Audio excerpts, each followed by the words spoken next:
Hello, friend, and welcome to another episode of Artworks for Teachers. I'm your host, Susan Riley, and today I am joined by Ashleigh Gordon, who is the co founder of Castle of Our Skins, which is a performance organization that is based in Boston. And their goal is to celebrate that Black artistry and use music as an avenue to explore. The culture and other Black artists.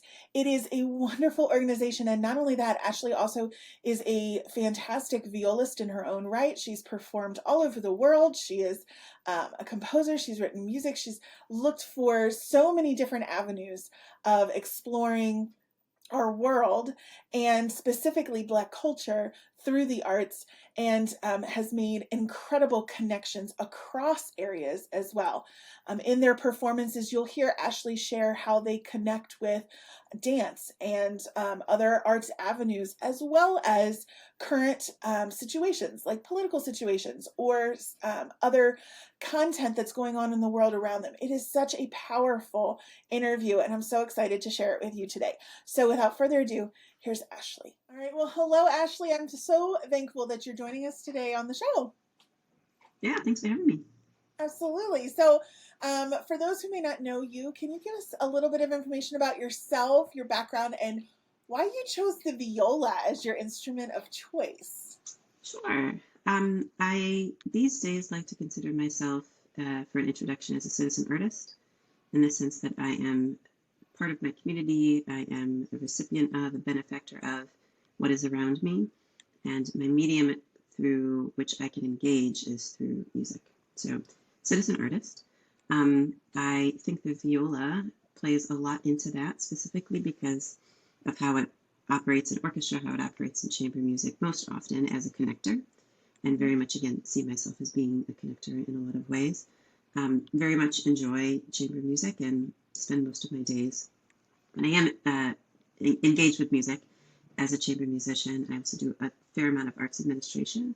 And what I find with arts administration, why I'm passionate about that, is that it allows me the playground space to be able to bring communities together. So that's citizen artistry in action through arts administration, having the skill sets and the capacity to actually do that kind of work. So more specifically, I'm Boston based. I'm a Jamaican American violist and administrator, and I have taught for private group instruction, violin and viola, for over 20 years, Black music history courses, etc., lectures as well. And am excited to be able to be here. Why I picked the viola, I didn't answer that one. I started piano. I have an older brother, older sister, and that was just what we did. So started on piano. For any pianists out there, I'm so sorry, but I hated it.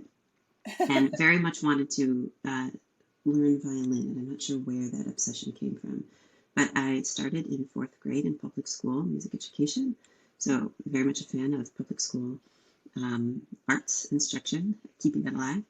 And in college, was able to dabble a little bit in viola as a second instrument, and eventually had a summer job where I was able to learn, and therefore, well, I was hired and therefore had to practice both violin and viola. And practicing viola, I realized that, again, the instrument and how it functions is more akin to my personality of being a connector. So the rest is history. I love that. And I've never thought of the viola as a connector, but you're totally right. It is in its role in both the orchestra as well as individually. I love the sound of the viola. My daughter played cello for a really long time, and I enjoy the cello, but the viola just has a richness to it that I personally love. So your avenue into music was through your family, just your family dynamic and public school, or did you find your passion for it develop over time in another way? Sorry, I have a cold, but yeah, I mean, my again, Jamaican immigrant, first generation American. My family's Jamaican immigrants. Very much wanted to have the discipline and rigor that music instruction provides, hard work ethic, and skills.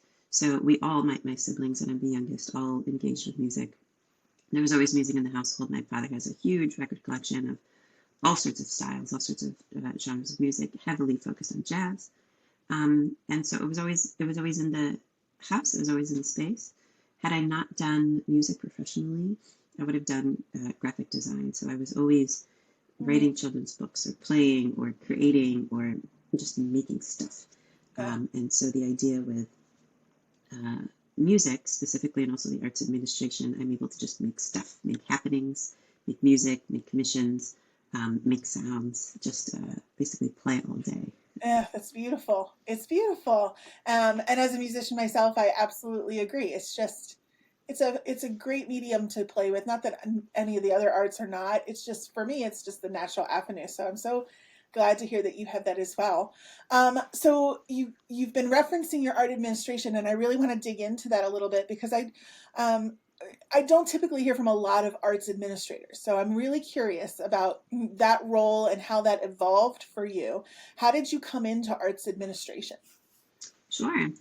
Um, I liken it again to my Caribbean background of being strong-minded, but I very much like I'm opinionated, and opinionated violists maybe don't make the best orchestral musicians, I might say, or so. In any case, I don't want to cast shade on anyone, but having my own space, I always was interested in again creating stuff. So leadership roles I sought out in primary and secondary Mhm. education. Um, President of the Green Club in high school, Greater Recycling and Environmental Education now, and head of my college ASTA chapter, and um, always tinkering, always planning. So I had those skill sets sort of nurtured through experience, not necessarily an arts administration or business background formally. And in my master's, when I came to Boston, had a work study position in the career services office. So there was always how to talk and worksheets and books and panel discussions. So I gained a lot of knowledge that way.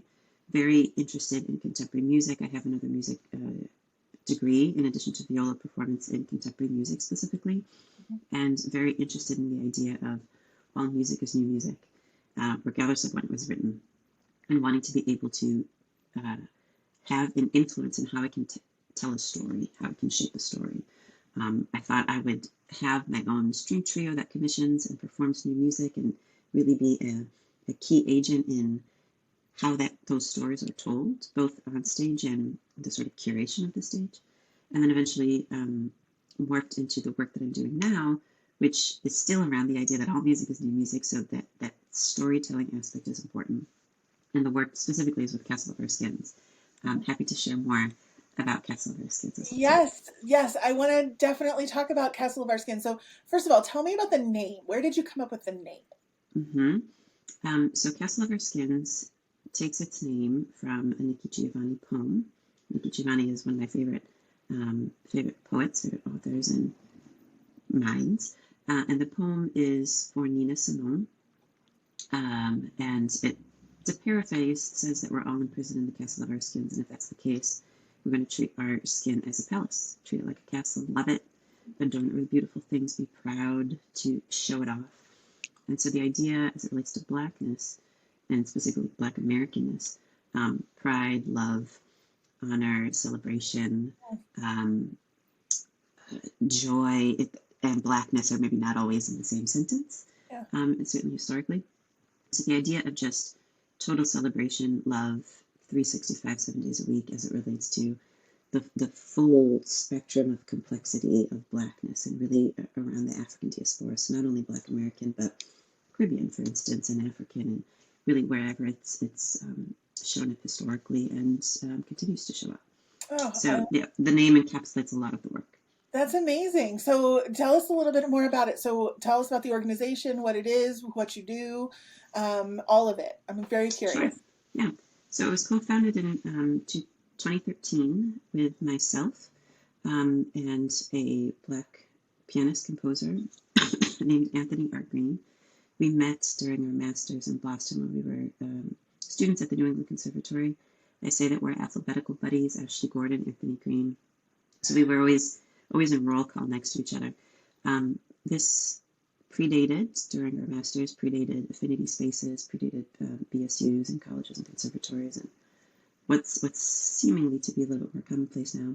So finding affinity, finding connection, both really interested in contemporary music, both really interested in classical music as well, and performing and just community. So 2 years is only getting your feet wet in terms of relationship building. So post studies, we wanted to find a way to still support each other and have a way to connect. So our friendship grew into how do we continue to, despite living on opposite sides of the country and opposite sides now of the Atlantic, have connection.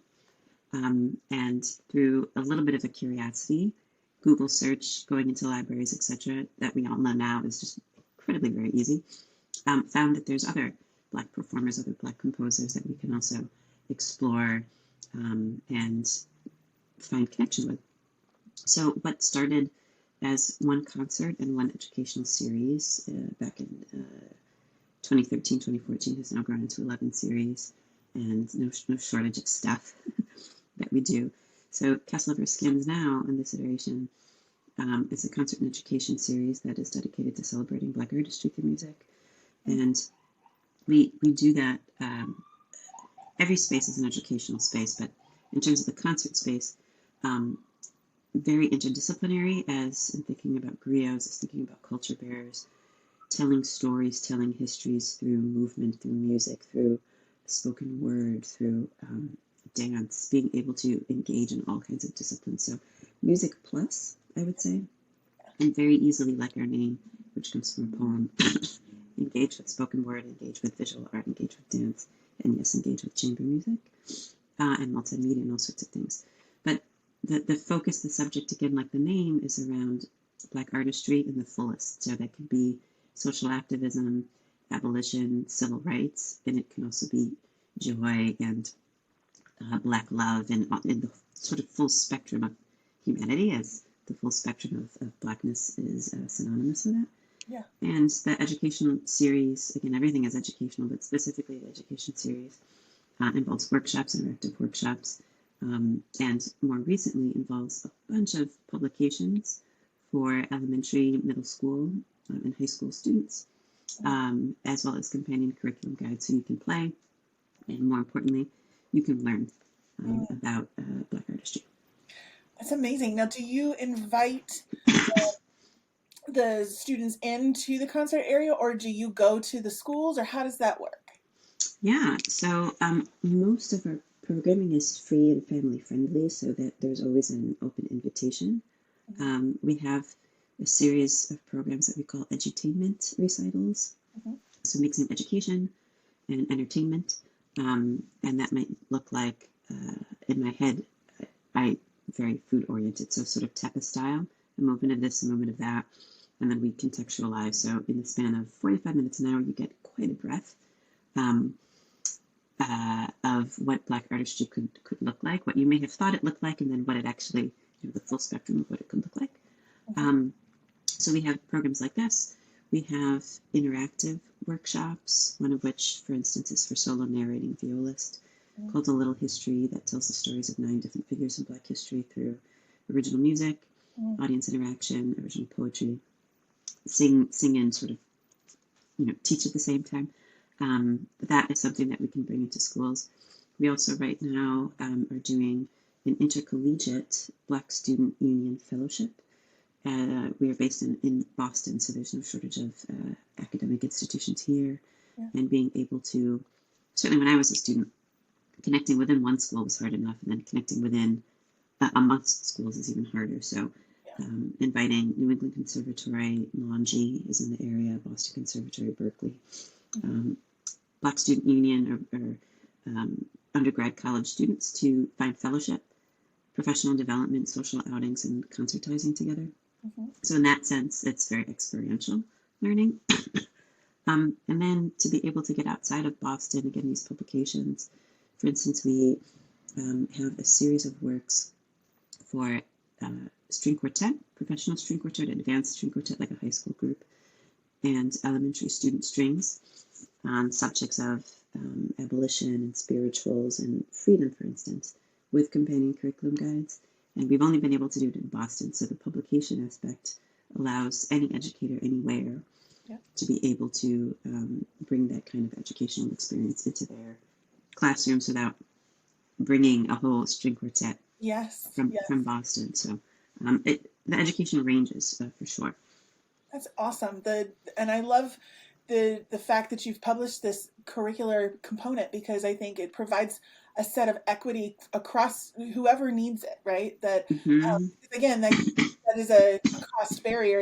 It's something I believe very strongly in. It's why I started our organization, because at the time, 10 years ago, arts integration was difficult to do or to find resources for unless you were willing to bring in very expensive teaching artists or experiences. And so being able to provide at least an avenue towards that, right? For equity purposes, I think is so important. So I think it's fantastic. I'm curious how you select the music for your seasons, and how did you focus on, or what you choose to focus on for your educational series? Sure. As chamber music is so integral, relationships by default are so integral. And after, as you know, 10 years, you build a lot of relationships. So at this point, I have no shortage of composers, artists, other like-minded organizations, scholars, authors, historians, etc. in my network to be able to help keep me fresh within the sort of local and national and international scene as to who's out there, what's out there. Citizen artist, again, I'm part of this world I'm influencing and benefiting from. So the subjects that are 2024 specific, or not specific, but top of mind, etc., that I can have dialogue with is also part of what music might get chosen versus others type of a deal. But ultimately, relationships is how I would answer that. In the early days, very much a proud nerd and researcher, and I enjoy, if I had nothing else to do, just 9 to 5 in a library. And very much did that in the early days. So local libraries, public libraries. We have a pretty great system here in Boston with public libraries. Harvard is around the corner, which has a great archive. Boston University as well, NEC. So being able to just spend days researching is really fun. I've done research at what unfortunately doesn't exist anymore, but the Center for Black Music Research in Chicago, which, as the name suggests, is just this huge hub. It was a huge hub of Black music research, the Schomburg Center in New York. Now there's a lot more awareness of digital sites and databases and spreadsheets and things like this. So being able to just engage my own curiosity and learning has certainly helped for sure. And then as collaboration is such a part, and also interdisciplinary is such a part, oftentimes the concert experience, or the happening, I guess you'll say, because it's music plus the happening, is really driven by the people. So if that's a dancer, there might be a different lens that the dancer would bring that I certainly, as a non-dancer, would be able to provide, or same as a spoken word artist or multimedia film. So it's an iterative process, I guess I'll say. Gotcha. I was just going to say that the interdisciplinary aspect of it, I was wondering, I know for me when I'm working on curricular writing for arts integration of any kind, I'm often inspired by medium outside of my own. So while music is my natural medium, oftentimes I'll see a piece of artwork or a dance that will then inspire me to connect that with my natural avenue and beyond. So I was curious if you also had that experience as well, where various mediums or even other content areas, science, something that's happening currently in history, if that also impacts the music that you select. Yeah, absolutely. We thinking of an example, did a sort of brother-sister project around Black masculinity and Black feminism, and being able to, for the Black masculinity. It was called I Am a Man, which was a political statement from Black sanitation workers advocating for their humanity. And we shared James Baldwin, I'm Not Your Negro. We had conversations with high school students around Black masculinity that then generated poems that were performed in our final program. We commissioned a work. In any case, the subject matter of Black masculinity and affirmation, and then a sister project around Black feminism and Audre Lorde, and just being able to engage with so many activists and writers and concepts threaded with music made a lot of sense, right? And it was natural to be able to do something like that. That's amazing. I love that. What do you think is a common misconception about music and Black artists, and maybe how we might reframe or even overcome that narrative? I think a misconception that I have still seen over the years is one of predictability and sort of one-dimensionalness, in the sense that the phrase Black music or Black composer may have a connotation of a certain sound, a certain genre, a certain subject matter that must be included, and that if it doesn't, it's not Black music. And I don't know if you've seen, or for your audiences, if you've seen a new movie that's out, American Fiction. Yes. Which really totally I was just thinking of that. Yes. Wrestles with the exact same subject, right? So for those that haven't, a Black author, this isn't a spoiler alert, but a Black male author challenged with the idea of writing a quote unquote Black book. And he's like, it is a Black book. It's a book, and I wrote it, so therefore it is. Yeah. But the perception, the marketability, the categorization that we're so obsessed with doesn't allow for nuance and multidimensionality. So again, the sort of predictableness, I think, is still here. And I think for a reframing, instead of thinking about and even speaking about sort of the novelty aspect, that this is a work by a Black composer and therefore that's it, that's the only sort of point of intrigue, saying that this is a Black composer who wrote a book about love, or who wrote music about a universal theme of nostalgia and memory and connectivity and vulnerability and whatever, the same phrase you might talk about some other composer, some other historic composer, some German composer, who knows, right? And the sort of universality that they're speaking about, even if the subject matter is one of social justice or racial tension, that there's so much universality within it. So the talking points, for sure, I think we can reframe. So what is the why? What is the in between the lines point of the music, and being able to invite people to have a relationship that way.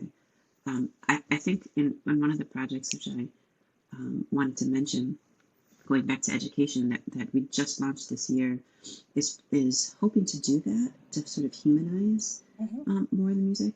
And it's called the Music Inclusion Hub. We literally just launched it a couple weeks ago.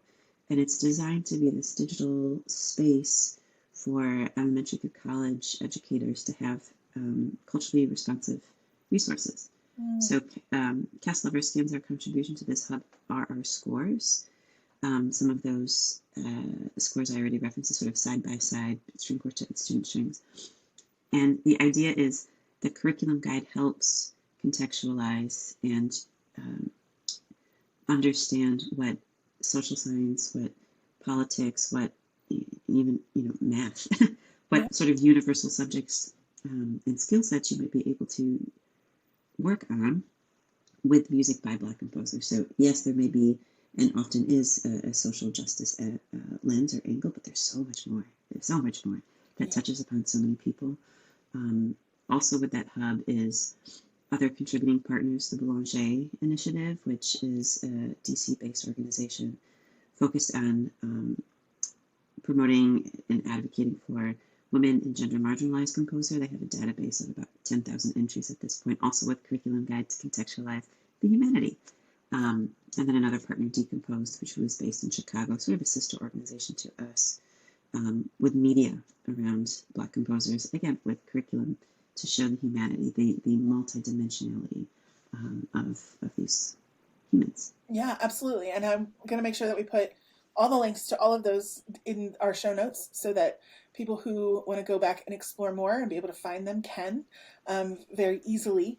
Um, Speaking of the social justice aspect and social change, I know that this is an area of passion for so many educators and especially yourself, I know. So how do you feel like the arts can serve as a pathway to making social change through our educational system? Yes, I just came back from the Sphinx Connect conference in Detroit, Mm-hmm. and this is some decades now that they've been doing this conference.